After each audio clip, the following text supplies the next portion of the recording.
né? Quando a gente fala de saúde mental, na realidade, falar de transtorno mental, falar de doença. A gente não fala de saúde, a gente fala de doença. Então, a gente fala de burnout, a gente fala de depressão, do risco de suicídio, mas não fala do que propicia a saúde, do que previne o adoecimento, de como a gente pode proteger as pessoas. Então, tudo isso somado criou um contexto aí bastante favorável ao adoecimento mental. Então, assim, o que os estudos têm dito é que nós estamos, nesse momento, atravessando a 4ª onda da crise pandêmica, que é a onda de adoecimento mental, que é decorrente do trauma produzido por esse período tão ansiogênico, mas também pela interrupção do tratamento. Algumas pessoas faziam tratamento psiquiátrico, tiveram cuidado interrompido naquele período. Falando a respeito das nossas humanidades, ela trouxe um conceito que eu achei bastante instigante, que foi o da intimidade artificial. Então, assim, o quanto que a gente tem a sensação de estar conectado, mas na realidade não está. Então, assim, quantas vezes que a gente está lá conectado a uma realidade que não é imediata, e a tecnologia ela poderia beneficiar no sentido de tornar próximo quem está distante, e muitas vezes ela torna distante quem está próximo, né?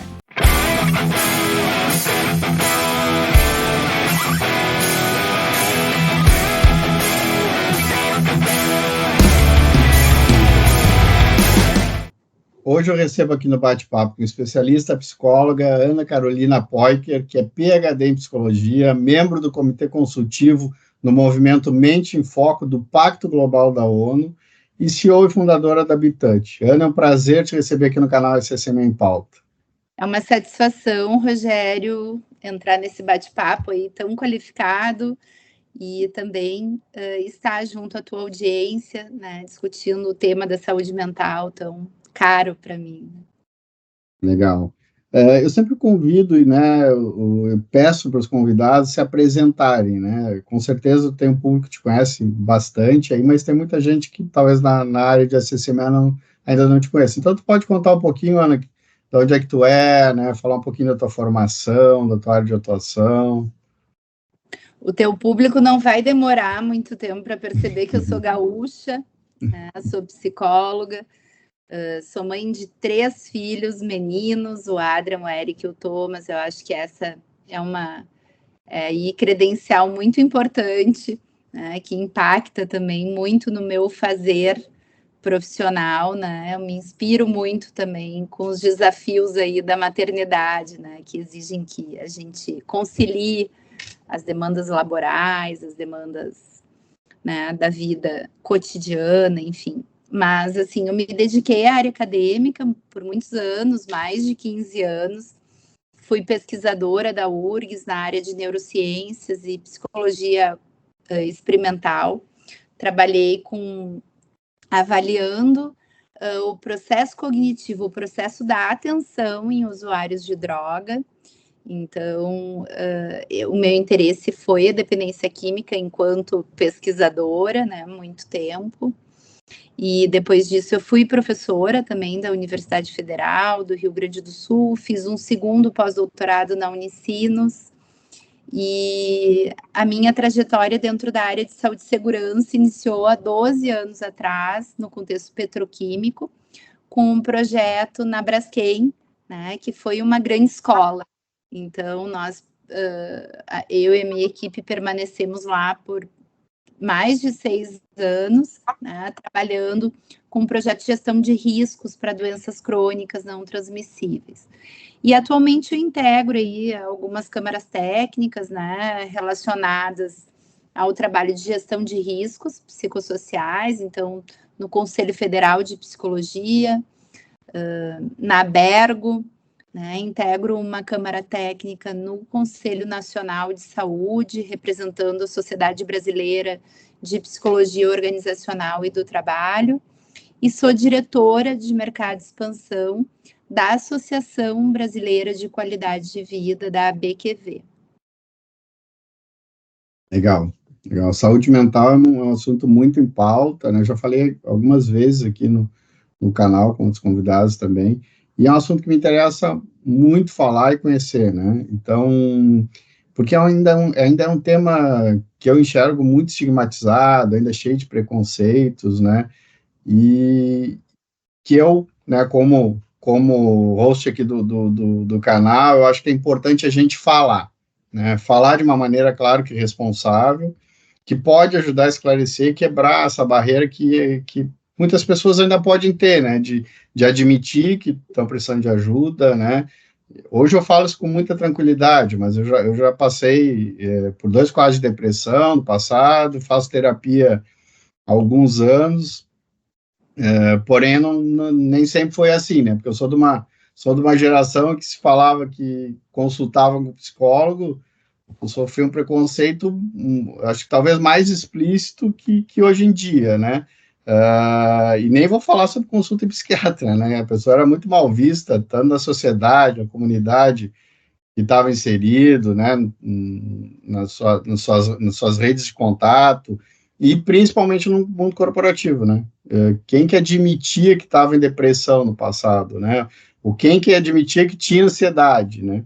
E eu acho que ainda as pessoas ainda escondem isso até hoje, né? Mas eu queria entender de ti o que mudou nesse cenário, como que tu vê a evolução do estigma em torno das doenças mentais hoje, para os próximos anos, né? E qual o papel da educação nesse processo, Ana? De fato, assim, o que ocorre é que tudo isso é muito em virtude da saúde mental, se confundir, né? Quando a gente fala de saúde mental, na realidade falar de transtorno mental, falar de doença, a gente não fala de saúde, a gente fala de doença.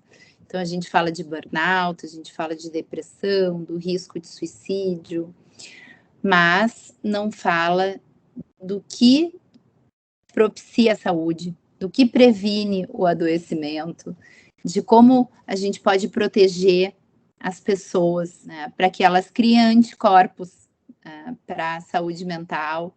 Então, junto com o estigma, a questão da falta de educação a respeito da saúde mental. Então, educação é tudo, né? Tá na base. Então, a gente aprende no colégio sobre elefantíase, sobre todos os temas mais complexos da física e tantas outras matérias que às vezes a gente nem enxerga uma aplicação tão prática, né?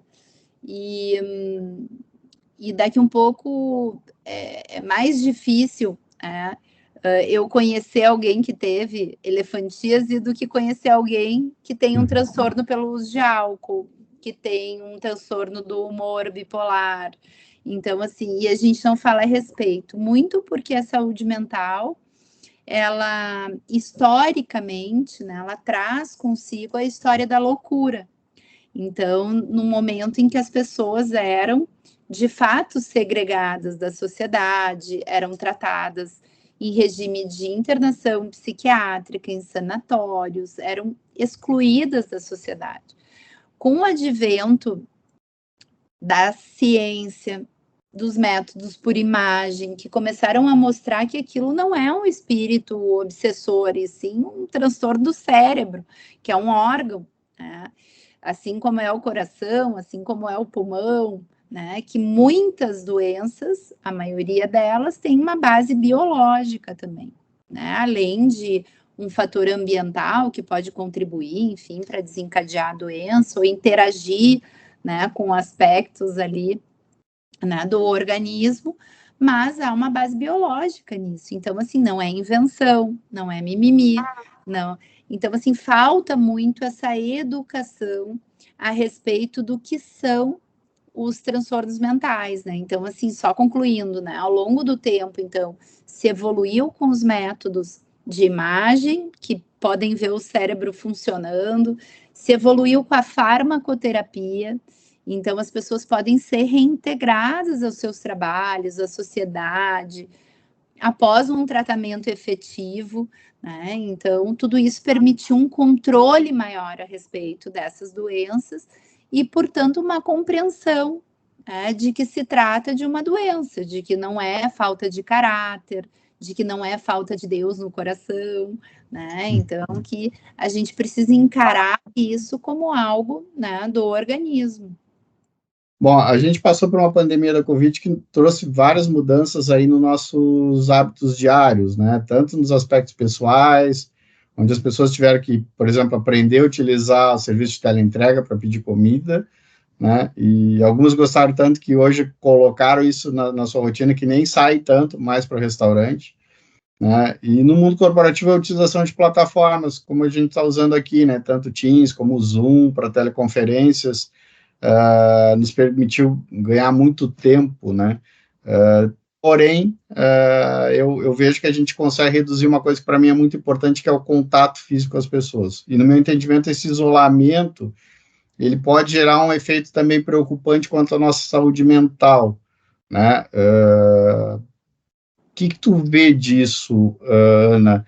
Sabe dizer se existe estudos de impacto dessa nova realidade, dos nossos novos hábitos, né, de novas práticas, ferramentas, tecnologias, né, do pós-Covid aí na nossa condição de saúde mental? Certamente sim, né? O impacto ele aconteceu na nossa maneira de viver, de trabalhar, de se relacionar. E também um impacto da Covid pelo próprio medo pandêmico, né? Então, a gente foi afetado pelo trauma de atravessar uma pandemia em que teve um efeito muito nocivo no nosso senso de segurança. Então, a gente não conseguia ter um sentimento de poder, de alguma maneira, ter confiança, né, no futuro, isso foi muito afetado, né, naquele período, assim, o que vai acontecer, uma insegurança muito grande, gerando um estresse absurdo. Por outro lado, a necessidade de ter que se adaptar nesse contexto tão adverso, em que a gente vivenciou luto, em que a gente vivenciou sentimentos muito difíceis, né, como o medo, a própria questão da desesperança para alguns, né, e, por outro lado, a necessidade de sobreviver nesse ambiente, né, então de ter que adaptar a casa para poder trabalhar e tal. Só que antes disso, a tecnologia já vinha num crescimento também exponencial. Então, tudo isso somado criou um contexto aí bastante favorável ao adoecimento mental. Então, assim, o que os estudos têm dito é que nós estamos, nesse momento, atravessando a 4ª onda da crise pandêmica, que é a onda de adoecimento mental, que é decorrente do trauma produzido por esse período tão ansiogênico, mas também pela interrupção do tratamento. Algumas pessoas faziam tratamento psiquiátrico, tiveram cuidado interrompido naquele período, e também pela questão aí da digitalização, que foi, de alguma maneira, acelerada, sem dúvida, pela pandemia, né? Em relação à questão do trabalho, a gente já tem aí evidências, né, que trazem fatores de risco associados, por exemplo, ao trabalho em plataformas digitais. Então, já tem aí uma série de alertas nesse sentido, né, que podem trazer riscos para o trabalhador, né? O teletrabalho, então, assim, essa ausência de fronteiras entre vida privada, vida laboral, se perdeu muito essa fronteira no momento em que hoje a gente compartilha, né, o nosso bastidor, né, com todos, né, em função aí dessa questão do digital. Por outro lado, também há estudos evidenciando o impacto das mídias sociais na saúde mental das pessoas.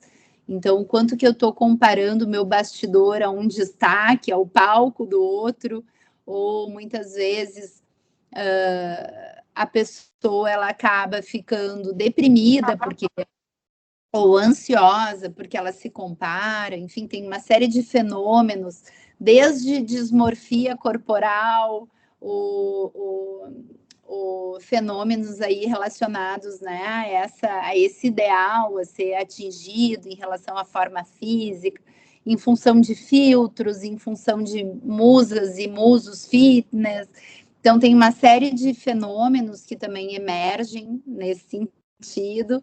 Ainda no social, a questão que tu trouxesse de relacionamento, né? Eu ouvi um podcast há umas semanas atrás, até fiz uma postagem sobre isso, porque me tocou bastante, da Brené Brown, sobre... Ela tem Unlock Us, né? É o nome do podcast.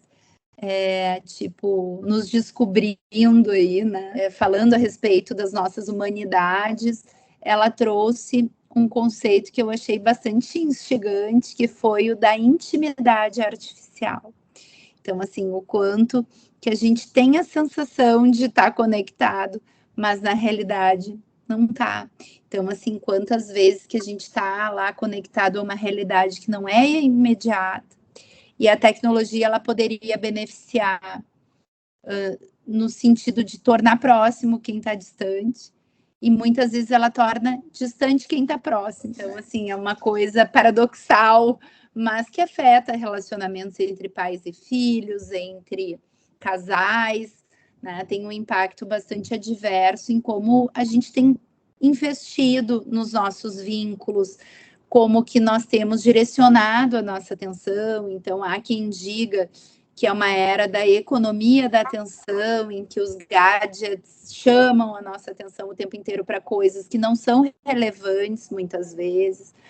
E dentro desse cenário todo aí, a gente percebe o quanto que os impactos eles podem ser os mais diversos, variados. Agora, para te falar em termos de intensidade, duração, talvez a gente precise ainda viver mais alguns anos ainda para observar, mas os teóricos já preveem uma onda de solidão, né? Então, as pessoas estão ficando menos hábeis do ponto de vista social, da interação social, que é algo que requer atenção, interpretação de sinais, empatia, e tudo isso acaba que a gente tem perdido um pouco, né, aí a qualidade dessa interação. Perfeito.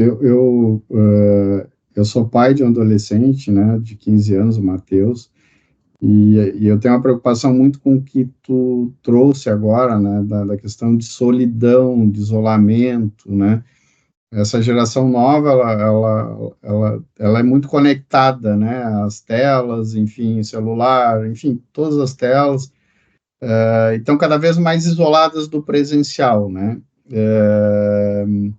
Como que a gente pode equilibrar as questões que não são tão legais, né, com as questões que são benefícios realmente, né, porque também as redes sociais, elas também trazem benefícios, no meu entendimento, desde que a gente viva uma vida real, né, nas redes sociais, que foi o que tu trouxe também, muito legal, essa tua fala de que às vezes a gente está perto, mas está longe, né, ou a gente não está vivendo a nossa vida com aquela ferramenta que poderia nos trazer mais proximidade, né. Como que tu vê isso? Existem benefícios da conexão online e quais impactos que podem ter também na saúde mental esse contexto todo? Eu não gosto, assim, de adotar uma visão que demoniza algo que pode ser, de fato, benéfico. Eu mesmo trabalho no dia a dia com ferramenta digital, no sentido de extrair benefícios que a tecnologia pode trazer, como, por exemplo, a inteligência de dados, né? Então, é algo que a humanidade acaba tendo um ganho de performance importante, de assertividade, de custo, oportunidade, quando trabalha com dados de maneira precisa, quando processa dados de maneira rápida. Então, tudo isso me parece benéfico. né? Por outro lado, também oferecer acesso a recursos de saúde, de educação, como tu está fazendo aqui, né, com teu canal, a pessoas de regiões remotas que daqui a um pouco não teriam acesso a um profissional de qualidade, ou a um conteúdo de qualidade, ou um serviço de qualidade. Então, de alguma maneira, também isso é importante. Para os relacionamentos sociais, quantas pessoas encontraram o amor da sua vida aí através de aplicativos, ou estão podendo se relacionar com pessoas que estão em outros continentes, em função da tecnologia. Então, não se trata de demonizar, né? Se a gente olhar para a história das revoluções, né, que a gente já teve, da Revolução Industrial, ou de descobertas que impactaram a humanidade, a gente vai ver que todas as descobertas nascem com um grande temor, né? Então, assim, quando se descobriu a eletricidade, se tinha uma fantasia de que a população toda ia ser dizimada pelo choque, então, assim, e o que seria de nós sem essa tecnologia, né? Então, a mesma coisa quando o jornal impresso, vai provocar afastamento das pessoas e tal. Então, eu acho que é que nem remédio, que nem, né, que numa dose excessiva pode ser letal, numa dose adequada vai ser terapêutico. Então, eu acho que a gente precisa de uma educação para fazer um uso consciente. Tá? Na Europa, por exemplo, já tem surgido, por exemplo, políticas nas empresas de desconexão, porque hoje a coisa está pouco organizada nesse sentido, né? A gente recebe e-mail, manda e-mail do banheiro, entra na reunião comendo, na hora do almoço. Então, assim, a coisa não é muito, ainda não está muito orquestrada e precisa, para que a gente preserve aí a nossa capacidade de processar todos esses estímulos, nossa capacidade cognitiva. Então, a gente vai ter que pensar mais em termos de ergonomia cognitiva, em termos de saúde mental, de proteção da saúde mental, de EPI, que muitas vezes terão que ser invisíveis, né? Mas, assim, como lidar com tudo isso, com educação, estimulando a questão da a ampliação do repertório das crianças, dos adolescentes. Então, assim, eles não podem ter um interesse só, né? Devem ser estimulados aí a desenvolver outras competências, ter outros interesses, terem hobbies, praticarem esportes. Então, talvez a fórmula seja mais simples do que a gente imagina, né? Desconectar, né? Então, assim, uma máquina não pode ficar ligada o tempo inteiro, que ela pode superaquecer, que ela pode fundir. Então, nós também, o cérebro é uma máquina, a gente precisa ter momentos de pausa, de desconexão, de conexão consigo, de nutrição, né, adequada, né? Então, de poder ter alimentação adequada, poder beber água, mas também nutrição intelectual, né, criativa, ser exposta a usar arte, a natureza, né? Então, é uma questão de ampliar o repertório comportamental, de educar, estimular que as pessoas se observem, porque às vezes elas só percebem que estão com uma questão de saúde mental quando já adoeceram, quando o motor já fundiu.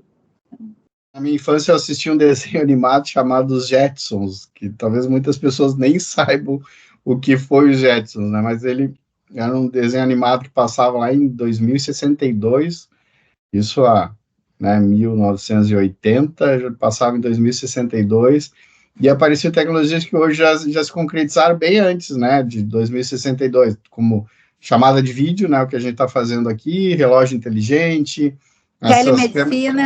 telemedicina, câmeras compactas, né, esses robôs aspiradores que hoje muito se vê, né, casas inteligentes, cidades inteligentes, enfim.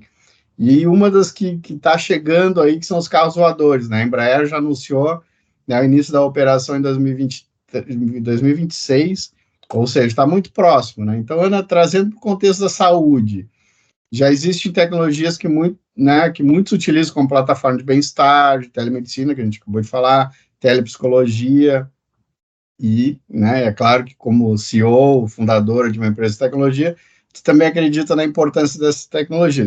Eu também acredito. Mas tu tens dados de pesquisas que indicam qual a aceitação dessas ferramentas por parte da população?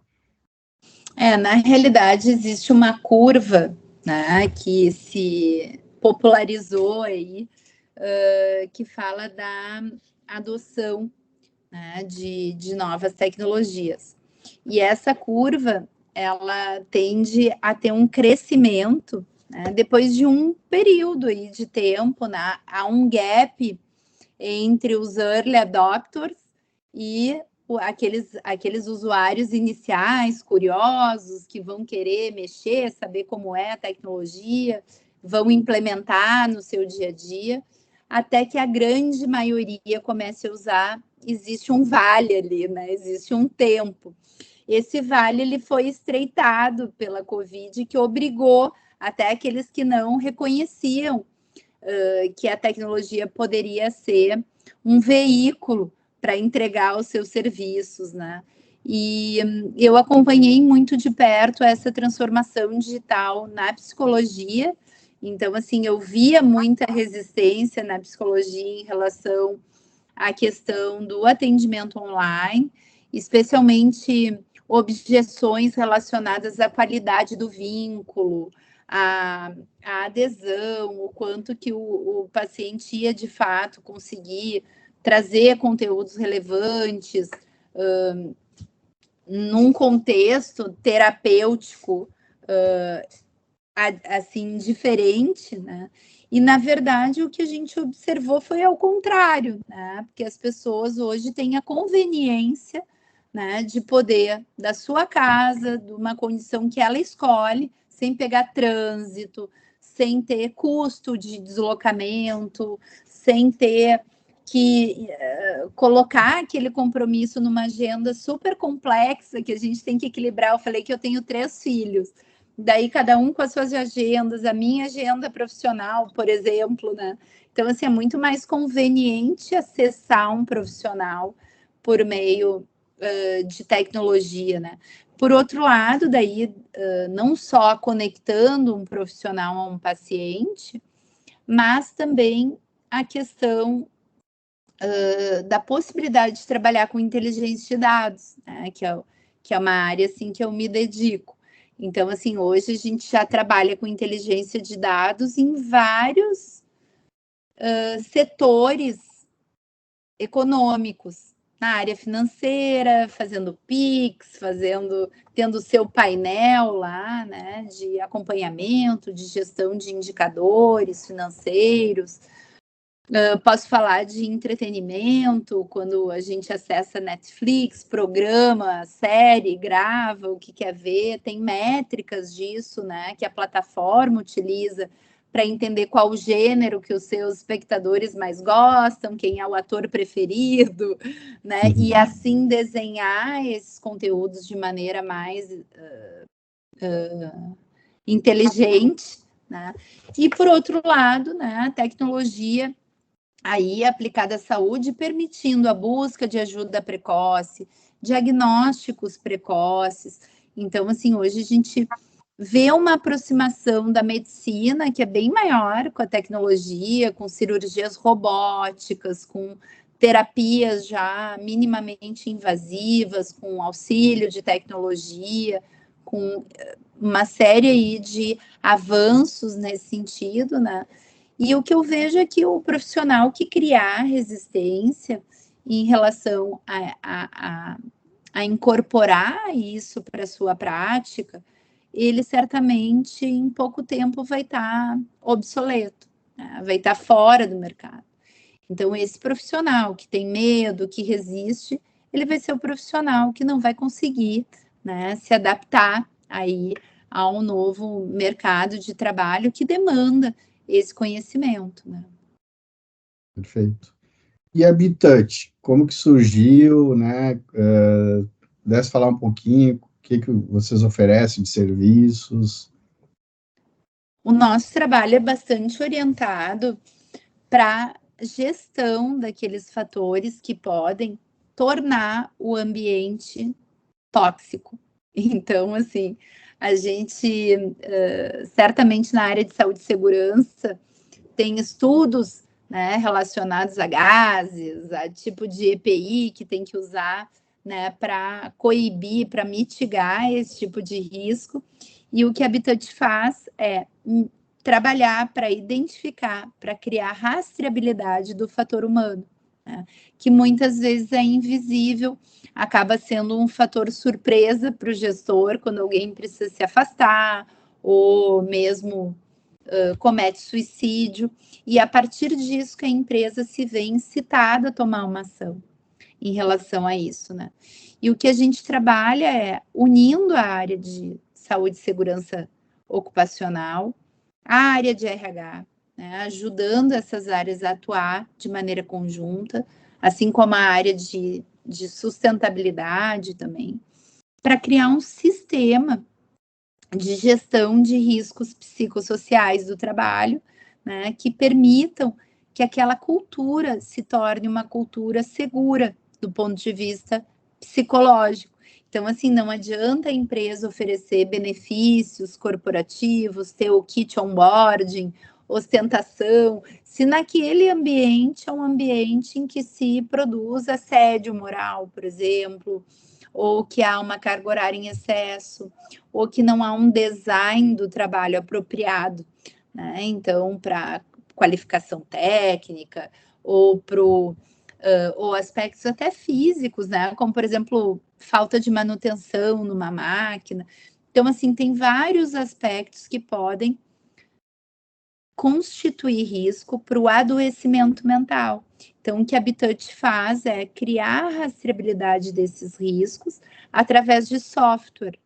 Então, a gente mede, cria um dashboard analítico, né, com inteligência ali para favorecer a tomada de decisão do gestor, e hierarquizando as medidas prioritárias, dizendo, olha, é aqui que tem que atuar, não adianta fazer uma palestra isolada ou ações por espasmos, se o desejo é tornar uma cultura segura, né? Então, as ações elas têm que ser através de ciclos de melhoria contínua, elas têm que ser aderentes à legislação trabalhista, que requer a avaliação desses fatores. Então, acho que é importante mencionar aqui que é um público interessado no tema, que por muito tempo vigorou uma ideia do tipo, eu tenho que fazer avaliação psicossocial para quem trabalha em ambiente confinado, para quem trabalha em altura, mas com a mudança na NR1, né, que traz uma visão muito aderente ao maior padrão que a gente tem relacionado à gestão de riscos psicossociais do trabalho, que é a ISO 45003, que surgiu como uma resposta à pandemia em janeiro de 2021, né? Traz essa ideia de sistema de gestão. Então, assim, a NR1, ela traz essa ideia de que a empresa ela precisa ter um plano de gestão de riscos, não basta só oferecer um benefício ou fazer uma avaliação que fica engavetada, né? Ela tem que mostrar qual é o tipo de ação, quem é o responsável, qual é o prazo que ela vai executar aquilo, assim como para outros, né, fatores de risco comuns, como os ergonômicos, como os químicos, como os biológicos. Mas eu estava dizendo aqui, antes, né, de iniciar aí, esse episódio, o programa, a gente estava conversando e eu estava dizendo o quanto que ainda há uma visão bastante imatura nesse sentido no contexto brasileiro, né? Não se tem uma consciência aguda de que o acidente de trabalho pode ser mental também. Então, é um desafio, por isso que momentos como esse são muito importantes para que a gente leve aí essa provocação, né? Dizendo assim, o que adianta aquele trabalhador, a trabalhadora tá com EPI top, está né, com toda a condição para performar de maneira segura se ele estiver deprimido, querendo se matar, ou se ele estiver com alguma situação que prejudique o seu desempenho atencional, por exemplo, né? Perfeito, Ana. A ideia do canal aqui realmente é compartilhar conhecimento, né, de qualidade, e esse bate-papo foi muito legal, adorei conversar contigo, né, quero agradecer a tua participação aqui no canal, compartilhando um pouquinho das tuas experiências, né, que são muito inspiradoras, né, instigantes. Eu acho que tu traz uma visão diferente, assim, para o tema, com bastante propriedade também de academia, né, então eu tenho certeza que esse vídeo vai contribuir muito aqui para o aprendizado das pessoas que nos seguem aqui no canal SCCM em Pauta. Muito obrigado. Eu que agradeço, fiquei lisonjeada, porque sei aí do critério, né, que tu tens ao escolher os convidados, ao eleger os temas que tu decide debater aqui, né, de maneira tão aí próxima, né, fácil, né, então foi uma satisfação. Convido a todos, né, que acompanhem também o trabalho da Bitouch nas redes. A gente tem um Instagram que é @somosbitouch, bi de abelha em inglês, né, BEE Touch.